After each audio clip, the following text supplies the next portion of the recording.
IT या फिर metal कुछ वैल्यू जोन में दिख रहा है, इस सब पर बात करने के लिए हमारे साथ आशीष कपूर इन्वेस्ट शॉपी से बने हुए हैं। आशीष, गुड आफ्टरनून, बहुत बहुत स्वागत है आपका। आज जो मेटल में एक रीओपनिंग का ट्रिगर, चाइना की रीओपनिंग का ट्रिगर दिख रहा है, इस पर संदेह भी है, कन्विक्शन अब भी नहीं बन पा रही क्योंकि मेटल्स बीटन डाउन तो बहुत रहे हैं। भले ही आप इसे कैसे देखते हैं, कमोडिटीज की इस अपटिक को आज जो देखने को मिल रही है, ये कितनी सस्टेन करेगी? देखिए, मेरे मुताबिक कमोडिटीज ज्यादातर एक ट्रेडिंग की लिहाज से देखना चाहिए, क्योंकि जैसे हमने ठीक बताया कि आज अच्छी तेजी है, बट ओवरऑल देखा जाए तो बहुत ज्यादा इस पे नहीं बेट करना चाहिए, क्योंकि अंतर्राष्ट्रीय अभी भी कठिनाइयां बहुत हैं, चाहे वो इन्फ्लेशन का कंसर्न हो या यूक्रेन वॉर का हो या जो रिसेशन आने वाला है यूरोप और अमेरिका में उसका कंसर्न हो।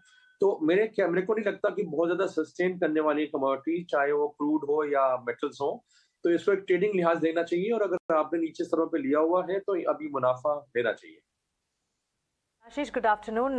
सही कहा आपने। और अगर बाजार की इस वक्त की चाल को समझें और इसके बल पर स्ट्रैटेजी बनाने की कोशिश करें तो इंडेक्स को साइड में रखते हुए जो सेक्टर स्पेसिफिक मूव्स आ रहे हैं, फिर स्टॉक स्पेसिफिक मोमेंटम है, उस पर खास ध्यान रखना चाहिए। और आने वाले दिनों में, नए साल में सबसे बड़ा ट्रिगर जो है वो सबसे पहले बजट है। बजट को ध्यान में रखते हुए कौन से सेक्टर्स हैं आपके रेडार पर, कौन से शेयर्स आपको पसंद आते हैं और कहाँ पर आपकी नज़र इस वक्त है? क्या लगता है कहाँ पर स्ट्रेंथ बिल्ट होती हुई आने वाले साल की शुरुआत में दिखेगी? देखिए, मेरे मुताबिक केमिकल्स में ज्यादातर हमने देखा है एक करेक्शन आया है इसमें।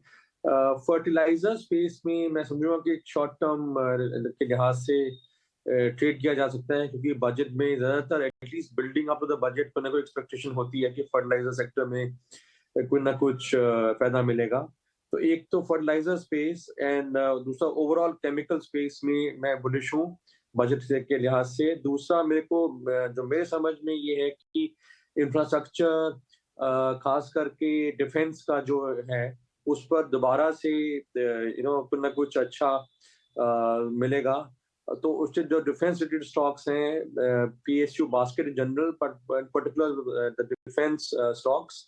और दूसरा तीसरा कैपिटल गुड्स में चाहे एलएनटी सीमेंस हो या छोटे मझोले स्टॉक्स हो, उनमें आप खरीदारी कर सकते हैं, क्योंकि ज्यादातर डायरेक्शन जो है वो इंफ्रास्ट्रक्चर डेवलपमेंट की तरफ होगा, और उस पर जरूर कुछ ना कुछ फायदा मिलने की उम्मीद है बजट से। ओके, ठीक है।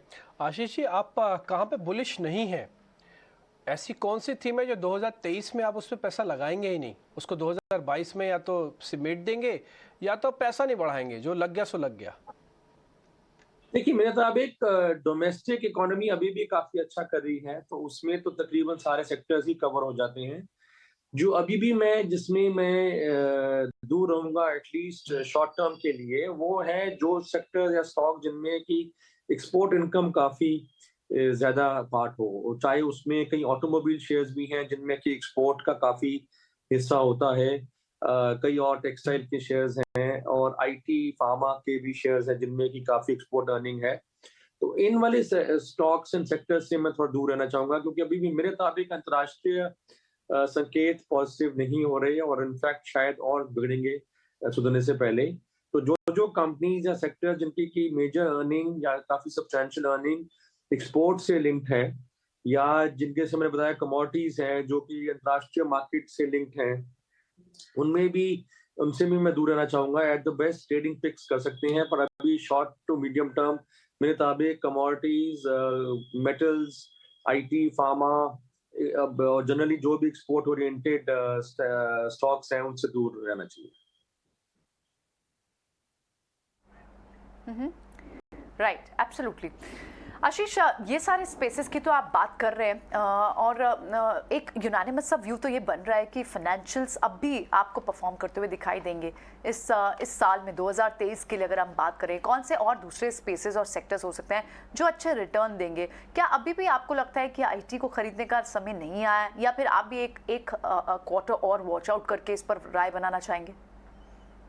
देखिए, आईटी में मैं समझूंगा कि अगर आप लंबी अवधि के निवेशक हैं, 3 से 5 साल का व्यू है, तो आप जरूर ये बहुत अच्छा खरीदने का मौका है, क्योंकि आईटी सेक्टर कहीं जाने नहीं वाला, और उसमें काफी अंडर ओनरशिप है, और वैल्यूएशन कंफर्ट भी है।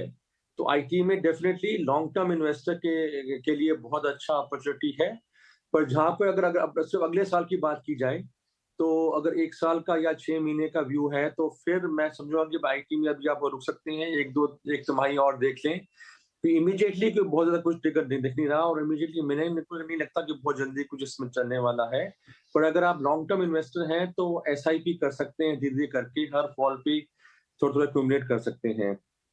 जहाँ तक इमीडिएट नेक्स्ट ईयर के सेक्टर्स का सवाल है, तो मैं समझूंगा कि पीएसयू बैंकिंग जो कि काफी अच्छी चल रही है, अभी काफी टर्न अराउंड हुआ है, उसमें अभी और भी स्कोप है ऊपर जाने का। तो जनरली मेरे को लगता है कि पीएसयू बैंक्स में अभी भी अगर आप किसी फॉर्म में खरीदारी करेंगे, तो अगले 6 महीने से 1 साल में आपको अच्छे रिटर्न्स मिलने चाहिए। इसके अलावा कई सेक्टर्स हैं, फाइनेंशियल सेक्टर में भी हैं, जैसे एलआईसी है, वो काफ़ी देर से नीचे है, आईपीओ प्राइस से काफ़ी सिग्निफिकेंटली नीचे है। उसमें मैं खरीदारी के मैं समझूँगा कि अच्छा मौका है। इसके अलावा गिने-चुने स्टॉक्स कैपिटल गुड्स में, चाहे वो सीमेंस हो या एल-एन-टी हो, उनमें मैं ज़रूर समझूँगा कि खरीदारी का अपॉर्चुनिटी है, और अगले 1 साल में मेरे को लगता है कैपिटल गुड्स सेक्टर काफ़ी अच्छे से वापस, ऑलरेडी थोड़ा मूवमेंट आ चुका है, पर और भी अच्छे मूवमेंट आने वाला है। और शुगर एक और स्टॉक है जो कि काफ़ी करेक्ट हो चुका है, तो शुगर स्टॉक्स में भी मैं समझूँगा कि खरीदारी के मौके ढूँढने चाहिए।